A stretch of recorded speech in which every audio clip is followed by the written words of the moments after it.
Graça e paz, irmãos, boa noite, mais uma quarta upgrade. Hoje, para mim está sendo muito emocionante, porque depois de quase 5 meses, nós vamos hoje finalizar essa série de estudos do Apocalipse, da volta de Jesus. Vamos orar então, vamos buscar o Senhor. Espero que você compartilhe esse culto dessa noite, que você divulgue aí para os seus amigos. Será muito desafiador e será uma palavra que com certeza vai edificar bastante seu coração. Vamos orar então, vamos buscar o Senhor, para que nesse final desse estudo do Apocalipse você seja muito edificado pela palavra de Deus. Vamos orar. Senhor, muito obrigado por essa noite, obrigado, Deus, por mais essa oportunidade que o Senhor está nos dando de ministrar sua palavra, de entender a sua palavra, de sermos enriquecidos por essa palavra. Senhor, em nome de Jesus, a minha oração é que nesse último dia dessa série de ministrações sobre o Apocalipse, que nesse último dia, Pai, nosso coração não só se encha de alegria, de esperança, mas também sejamos fortalecidos no Senhor, fortalecidos pela Tua palavra, fortalecidos por aquilo que nos aguarda. Senhor, eu oro para que o Senhor entre em cada casa, entre curando o enfermo. Enquanto a Tua palavra entra, ela é remédio, entra trazendo cura para todo que estiver doente, trazendo fortalecimento para aquele que está fraco, levantando quem está caído. Senhor, hoje em nome de Jesus, nesse último dia, que a Tua palavra traga renovo, refrigério, força, cura para todos os que estiverem nos ouvindo, em nome de Jesus, amém. Amém, queridos, muito gostoso estarmos aqui. Eu estou muito feliz, emocionada de poder hoje, depois de quase 5 meses, irmãos, fazem quase 5 meses que nós estamos aqui ministrando esse tema, um tema muito relevante, um tema maravilhoso. Eu espero poder ter cooperado com você nesse tempo. E hoje é a última ministração, né? Que eu espero mesmo que você que ouviu todo esse tempo tenha sido edificado, fortalecido. Se você quer rever alguma dessas palavras, você pode ir lá no YouTube. Estão todas as ministrações lá sequenciais.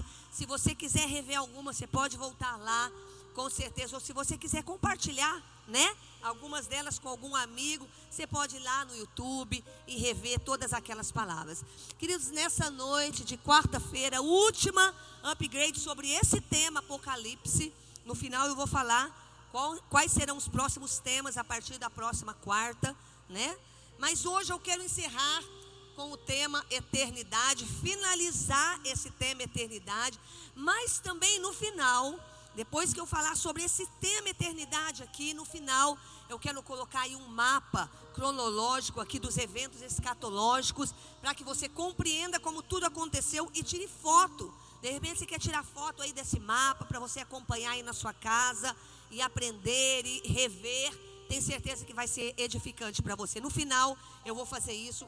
Mas agora eu quero encerrar esse momento aqui falando mais um pouquinho sobre os tempos eternos, né? Sobre aquele final, depois do julgamento do trono branco, quando as pessoas os salvos estarão lá na eternidade com Cristo. Queridos, nesse final eu quero falar o seguinte para você: o que nós faremos na Nova Jerusalém? Tem gente que pensa que na Nova Jerusalém, né, que é a cidade santa, que é a eternidade, que é nosso céu, onde estaremos para sempre com o Senhor. Tem pessoas que pensam que vai ser monótono, mas estão muito enganados, porque não será monótono. Então vamos ver aqui o que nós faremos na Nova Jerusalém. Quais serão as atividades lá na cidade? O que nós, os cristãos que estivermos lá, vamos fazer na cidade santa, no céu, na Nova Jerusalém. Primeira coisa que nós vamos ver é que a Nova Jerusalém é um lugar de aprendizado. Olha que tremendo, né? Às vezes você pensa, chegando lá não tenho mais nada que aprender. Pelo contrário, 1 Coríntios capítulo 13, versículo 10, diz assim: quando porém vier o que é perfeito, o que é imperfeito desaparecerá. Irmãos, você sabia que lá no céu nós vamos receber orientação, instrução diretamente dele, do nosso Senhor? Você já pensou nisso, irmãos? Já pensou que naquele dia todos nós teremos uma revelação completa, absoluta, nós saberemos de tudo? O texto diz: quando vier o que é perfeito, o que é imperfeito desaparecerá. Ou seja, lá no céu nós saberemos de tudo com perfeição. Será um lugar perfeito, onde nós seremos instruídos pelo Senhor. Então será um lugar de aprendizado, nós saberemos tudo com perfeição e absolutamente. Segunda coisa que nós teremos na Nova Jerusalém: o céu é um lugar de muita música. Sabia disso? Lá no céu tem muita música. Apocalipse 14:3, olha que texto lindo. Eles cantavam um cântico novo diante do trono, dos 4 seres viventes e dos anciãos. Ninguém podia aprender o cântico, a não ser os 124 mil que haviam sido comprados da terra. Esse texto aqui, irmãos, estão falando dos 144 mil judeus que começam a cantar um cântico novo que ninguém conhecia, a não ser eles. Então vai ser um lugar de muita adoração. Outro texto que fala sobre esse lugar de muito louvor, Apocalipse 15, 2 e 4 diz assim: vi algo semelhante a um mar de vidro. Olha o que o apóstolo João está vendo: misturado com fogo, e de pé junto ao mar, os que tinham vencido a besta, a sua imagem e o número do seu nome. Eles seguravam harpas. Olha só, os que venceram seguravam harpas que lhes haviam sido dadas por Deus, e cantavam o cântico de Moisés, servo de Deus, e o cântico do Cordeiro. Irmãos, olha o cântico que eles cantavam, esses que venceram a besta, que venceram a imagem da besta, os que passaram por todo esse processo. Olha só o que eles cantavam, que passavam pela grande tribulação. Olha o que eles cantavam: grandes e maravilhosas são as tuas obras, Senhor Deus Todo-Poderoso. Justos e verdadeiros são os teus caminhos, ó Rei das nações. Quem não te temerá? Ó Senhor, quem não glorificará o teu nome? Pois tu somente és santo. Todas as nações virão à tua presença e te adorarão, pois os teus atos de justiça se fizeram ou se tornaram manifestos. Queridos, olha que cântico mais lindo. O lugar do céu será um lugar de louvor. Não sei quantos de vocês que estão me ouvindo, que são da minha época e antiga, esse cântico aqui da Bíblia, existe um louvor a respeito dele. Eu não sei quantos de vocês conhecem. Eu estava aqui lendo o texto e me lembrando dele. Bom, já disse que eu sou péssima para cantar, mas eu vou mostrar aqui o cântico para vocês, tá? Lembre que no céu vai ser boa a minha voz, viu? No céu ela vai ser perfeita. Mas o cântico é exatamente esse texto. Ele diz assim, ó, cadê o texto aqui? Grandes e maravilhosas são as tuas obras. Senhor Todo-Poderoso, justos e verdadeiros são os teus caminhos. Aí o coro diz assim, ó Rei das nações, quem não temerá, quem não glorificará teu nome? Ó Rei das nações, quem não te louvará, pois só teu nome é santo. Esse cântico nós vamos cantar no céu. A Inês está lá atrás me aplaudindo, tá vendo? Eu vou ser aplaudida pelo Senhor também, né? Eu fico muito emocionada desse cântico, porque, irmãos, lá no céu, o lugar onde eu vou estar, onde você vai estar, vai ter um coral de anjos. Os remidos vão estar lá e vão estar o tempo todo cantando: ó Rei das nações, quem não temerá, quem não glorificará teu nome? Ó Rei das nações, quem não te louvará, pois só teu nome é santo. É isso que nós vamos fazer lá, irmãos. Não sei Quantos de vocês, quando estão adorando o Senhor, sente aquela presença, aquele calor gostoso do Espírito Santo? Isso nem se compara, isso é só fichinha diante daquilo que nós vamos ter no céu, na presença do Deus Todo-Poderoso. Outra coisa que nós vamos ter no céu, eu fico emocionada porque é maravilhoso, irmãos, nós pensarmos como vai ser lá. Outra coisa que vai ter no céu, o céu é um lugar de trabalho e serviço. Você sabia disso? Número 3, Apocalipse 22, verso 3 diz assim: já não haverá maldição nenhuma, o trono de Deus e do Cordeiro estará na cidade, e os seus servos o servirão. Aqui fala que nós, os servos do Senhor, vamos servir o Senhor. Servir fala de trabalho. Agora, irmãos, tem muita gente que pensa que que trabalho é maldição. Não, a maldição não é o trabalho. A Bíblia fala em Gênesis que a maldição é o suor. Então a Bíblia diz lá que com o suor do seu rosto você teria que conquistar as coisas. Mas ali no céu será diferente. Nós vamos servir o Senhor, faremos muito e não vamos derramar suor. Nós não sabemos exatamente a natureza desse serviço, mas lá será um lugar que nós vamos servir e trabalhar muito para o nosso Deus. O céu é um lugar de comunhão. Sabia disso, irmãos? Que o céu é um lugar de comunhão. Olha o que diz Mateus 17:3. Peraí, deixa eu pegar aqui. Naquele mesmo momento, apareceram diante deles Moisés e Elias, conversando com Jesus. Irmãos, deixa eu falar uma coisa para você. Se você é o tipo de pessoa que tem dificuldade de lidar com os outros, você precisa trabalhar isso e adquirir o fruto do Espírito, que é o amor. Sabe por quê, irmãos? O céu é um lugar de relacionamento. O céu é um lugar de comunhão. E muitas pessoas perguntam, nós vamos nos relacionar lá. Agora a pergunta da grande maioria é a seguinte: nós vamos reconhecer as pessoas lá no céu, né? Aquelas pessoas que morreram, que foram para o céu, que são parentes, filhos, maridos, conhecidos nossos. Nós vamos reconhecer essas pessoas lá no céu? Sim, nós vamos reconhecer as pessoas lá no céu. Moisés e Elias apareceram aqui na transfiguração, não mudaram de personalidade, continuaram sendo Moisés e Elias e se conheciam. Mas vamos ver alguns textos para nós vermos que as pessoas vão se conhecer lá no céu. Mas eu quero que você compreenda como isso funciona.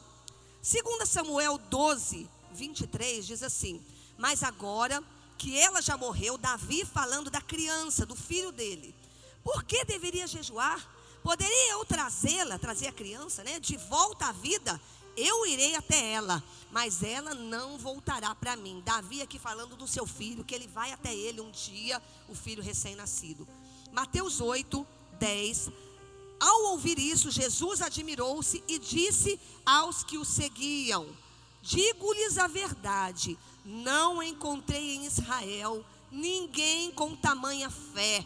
Eu lhes digo que muitos virão do Oriente e do Ocidente e se sentarão à mesa com quem? Com Abraão, Isaque e Jacó no reino dos céus. A Bíblia fala que Jesus está dizendo que nós vamos nos assentar com Abraão, Isaque e Jacó. Irmão, se nós vamos reconhecer essas pessoas que nós nunca vimos, que dirá das pessoas que nós convivemos aqui na terra? A Bíblia diz aqui que nós vamos reconhecer essas pessoas, que nós vamos conversar com elas. Abraão, Isaque e Jacó. Lucas 16, 27. Aqui já fala do estado eterno sem Jesus. Nesse texto aqui: então eu lhe suplico, pai Abraão, manda Lázaro ir à casa do meu pai, pois tenho 5 irmãos. Deixa que ele os avise, a fim de que eles não venham também para esse lugar de tormento. Aqui está falando do homem rico, né, que estava lá no inferno, e Lázaro, que estava lá com o Senhor Jesus. E a Bíblia diz aqui que Lázaro e Abraão estavam lá, e que o rico se lembra deles, vê eles lá no lugar acima dele, se lembra que ele deixou 5 irmãos. E por quê? Porque o inferno é um lugar de sofrimento e de lembranças ruins também, né? Agora daqui a pouco a gente vai falar, esse tipo de lembrança vai ter no céu, né? Nós estamos mostrando aqui para você que no inferno, esse homem aqui, o rico, ele se lembra do que ele deixou de fazer, dos irmãos que ele deixou, não querendo que aqueles irmãos estivessem no mesmo lugar que ele estava. Então ele não teve amnésia, ele se lembrava de tudo. 1 Tessalonicenses 4,16: pois dada a ordem com a voz do arcanjo e o ressoar da trombeta de Deus, o próprio Senhor descerá do céu, e os mortos em Cristo ressuscitarão primeiro. Depois disso, os que estivermos vivos seremos arrebatados. Está falando do arrebatamento, juntamente com eles nas nuvens, né? Nós e os mortos em Cristo, para o encontro com o Senhor nos ares. Aí Paulo encerra assim: e assim estaremos com o Senhor para sempre. Consolem-se uns aos outros com estas palavras. O apóstolo Paulo escreve essa carta aos Tessalonicenses, falando para eles ficarem tranquilos, consolando eles, porque ele estava dizendo assim: olha, fica tranquilo, porque naquele dia, olha, os mortos vão ressuscitar, os que estiverem vivos serão arrebatados, nós vamos encontrar com o Senhor. Consolem-se. Por que o apóstolo Paulo estava falando isso para eles, né? Que sentido teria esses leitores, Paulo falando para eles se confortarem sobre os familiares deles que já tinham partido, se ele não fosse reencontrar essas pessoas? Então Paulo está confortando eles desse dia. Que sentido faria, né? Mateus capítulo 7, verso 22: muitos me dirão naquele dia: Senhor, Senhor, não profetizamos nós em teu nome? Em teu nome não expulsamos demônios? Não realizamos muitos milagres? Olha que interessante isso aqui, irmãos. Aqui nós vemos um texto em que as pessoas estão dizendo aqui assim para Deus, elas estão se lembrando, pessoas estão se lembrando dos seus atos errados, das coisas que elas fizeram, e eles se lembram disso na tentativa frustrada de se justificarem. Então as pessoas estão ali, elas não tiveram amnésia. Senhor, não, mas olha, nós fizemos isso, na tentativa frustrada de se justificarem diante de Deus. Então não tem amnésia. 1 Coríntios 13:12 diz assim: agora, pois, vemos um reflexo obscuro, como espelho, mas então veremos face a face. Agora conheço em parte, então conhecerei plenamente, da mesma forma como sou plenamente conhecido. Irmãos, nessa parte aqui eu quero dizer que hoje você vê como um espelho, né?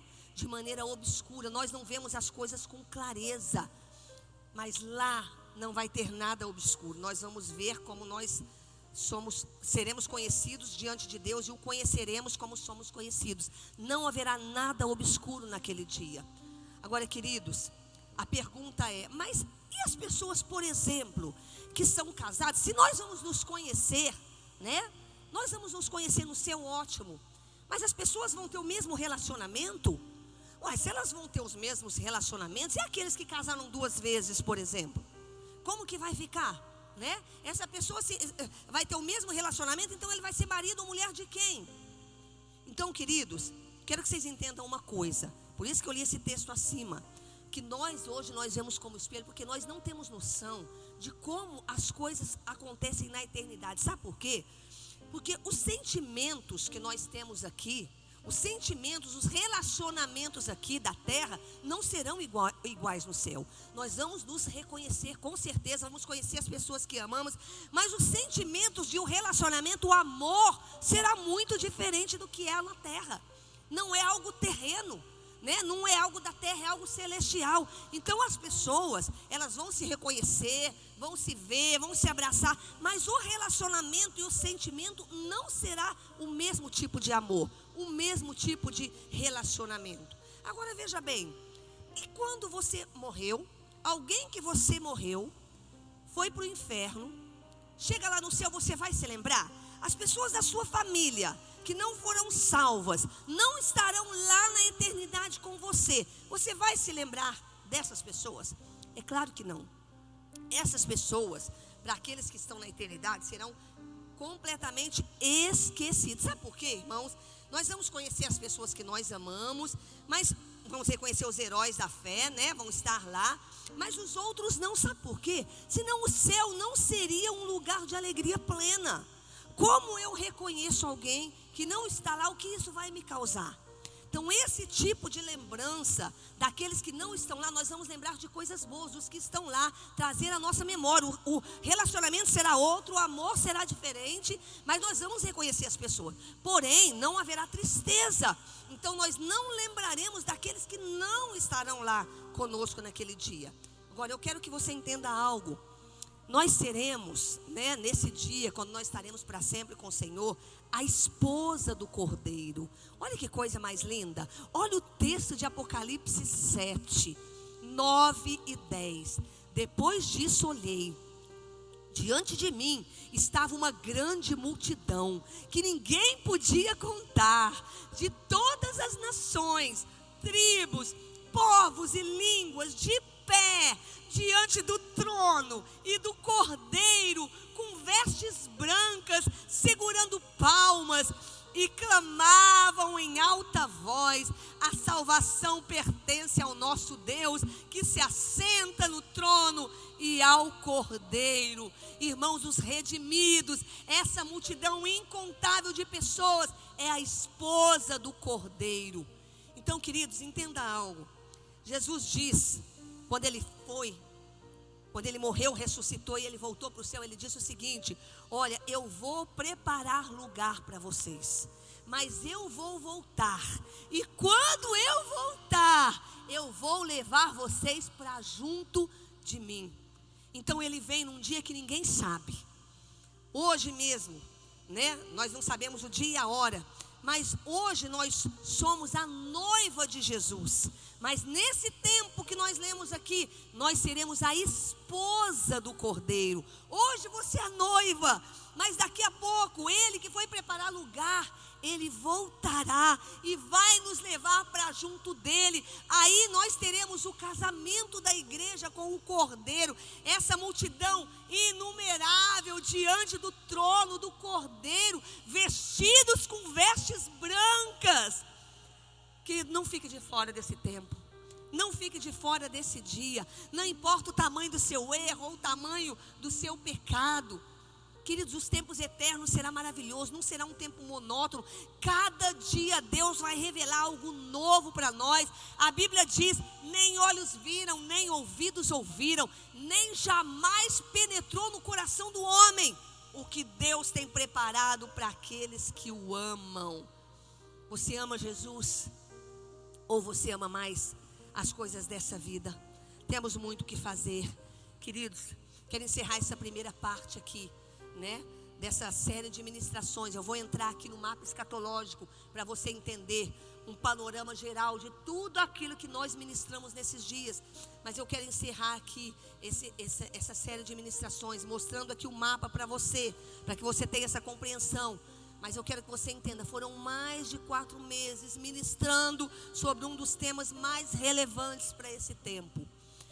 E eu gostaria que você entendesse agora esse resumo geral. Você vai receber aí, você vai olhar o mapa. O mapa, ele inicia com arrebatamento, mas onde nós estamos hoje? Então, antes do mapa, eu quero pedir só para tirar o mapa só um pouquinho. Sabe por quê, irmãos? Antes do mapa, eu quero chegar para você aí onde está o arrebatamento, Nós começamos uma série aí de ministrações. E eu comecei falando, irmãos, sobre uma das profecias mais maravilhosas do final dos tempos, que são as 70 semanas de Daniel. A profecia que tem lá no livro de Daniel. Essa profecia é importante que você entenda por quê? Porque ela está mostrando antes do arrebatamento aqui da igreja.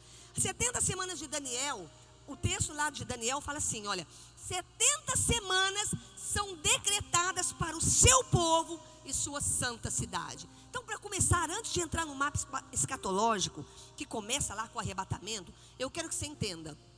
A Bíblia, lá no livro de Daniel, fala de 70 semanas, que serão 70 semanas, segundo o texto bíblico, que são decretadas para o fim. Eu já dei uma ministração sobre isso, você pode ir lá no YouTube, lá no início. Essas 70 semanas são 70 semanas de anos. E aqui diz que nessas 70 semanas, tudo que iria acontecer, o fim de todas as coisas está nas 70 semanas de Daniel. Agora, queridos, quando a gente olha para isso, né? Quanto tempo já se passou nessa profecia? Eu não vou entrar nisso, só para você entender onde nós estamos hoje.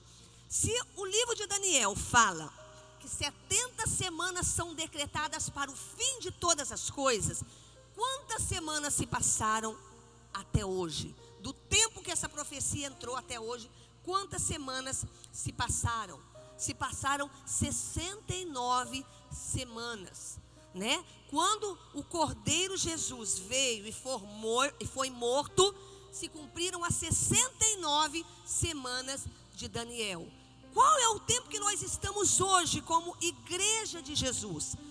Nós estamos hoje, ainda não entramos, nós estamos na 69ª semana para entrar na última semana de anos, que são 7 anos finais para o fim de todas as coisas. Então veja bem, se Jesus morreu, ressuscitou e lá atrás, há mais de 2000 anos, já estava contando 69ª semana, faltando apenas uma semana de anos ou 7 anos, o que aconteceu que ainda não se cumpriu esses 7 anos?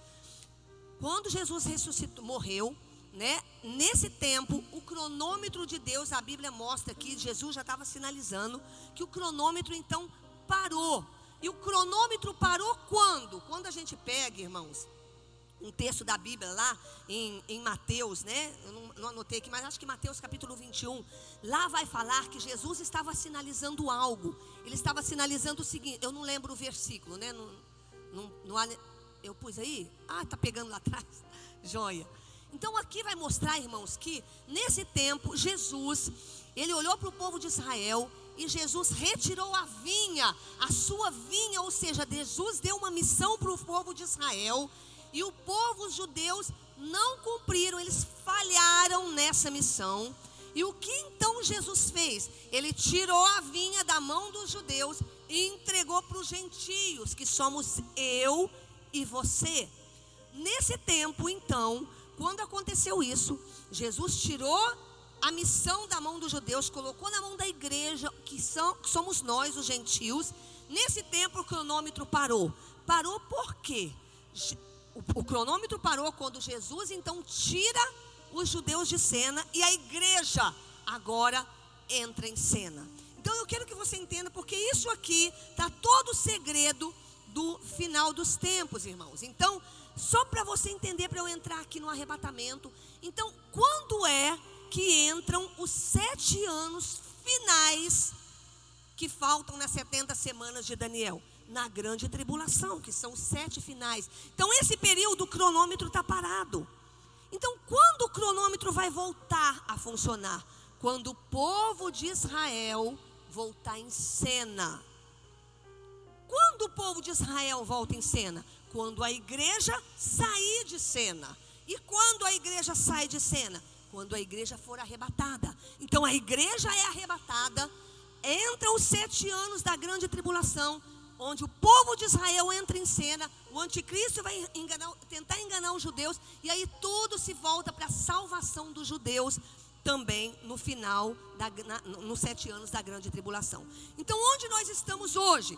Nós estamos nesse tempo agora, quando o cronômetro está parado, aguardando apenas o arrebatamento da igreja. A igreja foi arrebatada, começam então os 7 anos da grande tribulação, quando os judeus entram em cena para serem salvos. Então vamos entrar no mapa.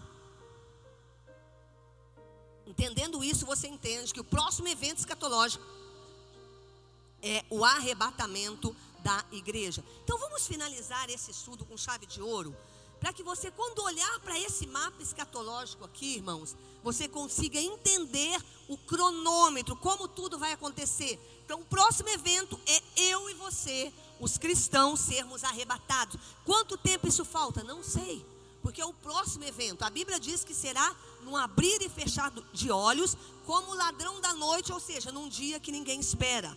Todos os eventos, como eu tenho mostrado, todos os eventos, o que tem acontecido aí no mundo, tem mostrado que esse dia está muito perto, que as dores de parto estão se intensificando, que esse dia está próximo.